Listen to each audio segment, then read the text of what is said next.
जो दबदबा वाली बात आई थी, क्या कायम रहेगी इस बार भी बेटे के साथ? देखिए, दबदबा है, दबदबा रहेगा। ये एक बच्चों ने स्लोगन दिया था कुश्ती संघ के चुनाव में, और वही बात आज तक मार्केट में फैली हुई है। जहाँ तक कैसरगंज लोकसभा सीट से हमारे बेटे करण भूषण सिंह प्रत्याशी हैं, इसको लेकर के आपका जो सवाल है, मतलब करण भूषण सिंह की जीत सुनिश्चित है, और बहुत भारी मतों से। जीत नहीं, बहुत भारी मतों से 2,87,000 मत से हम जीते थे। टोटल ये क्षेत्र ग्रामीण क्षेत्र है, गांव का क्षेत्र है, और ग्रामीण क्षेत्र की सीटों पर इतनी बड़ी जीत देश में शायद किसी, ग्रामीण क्षेत्र की बात कर रहा हूँ, शहर की नहीं, ग्रामीण क्षेत्रों में इतनी बड़ी जीत देश में शायद ही 1-2-4 जगह मिले, नहीं आपको मिलेगी नहीं। अच्छा, आप पहले ये गोंडा सीट थी, फिर कैसरगंज, गोंडा और कैसरगंज दोनों सीटों पे आपके परिवार का, आपका और एक बार आपकी पत्नी भी सांसद रही, बहुत से काम हुए, लेकिन आपका नाम विवादों में भी चलता रहा। इस बार भी एक विवाद आया, उस विवाद पे क्या कहें? किसी बड़े आदमी से टकराइए, सत्ता से टकराइए, आपके समझ में आ जाएगा, या आपका चैनल बंद हो जाएगा।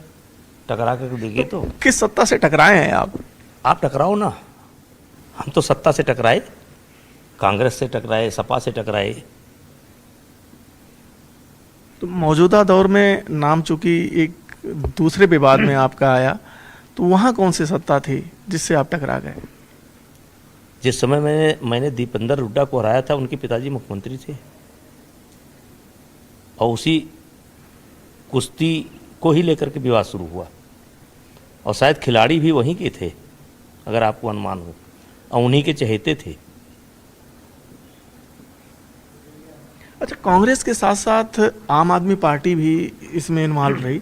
आपने खुद कहा कि कांग्रेस आपको टिकट देना चाह रही थी, प्रियंका गांधी से लेकर पूरी पार्टी आपके खिलाफ रही।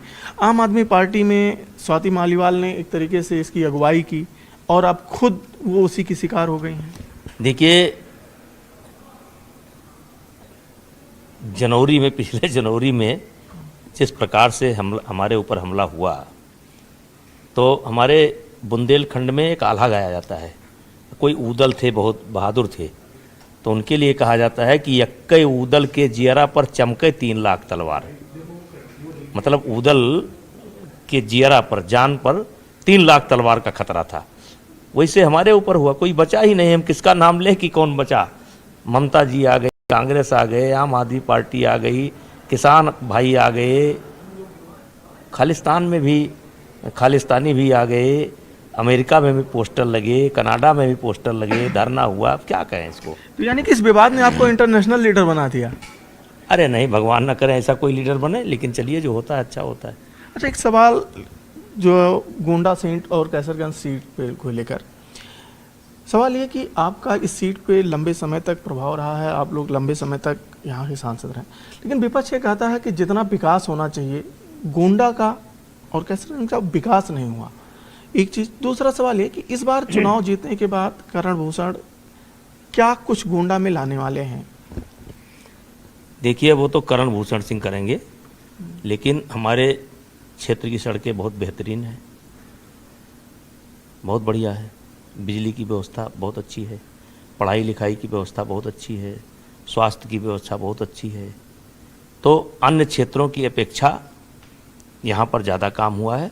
दूसरा सवाल ये कि अब गोंडा में इंडस्ट्री, तो ये मेरे बस में नहीं है।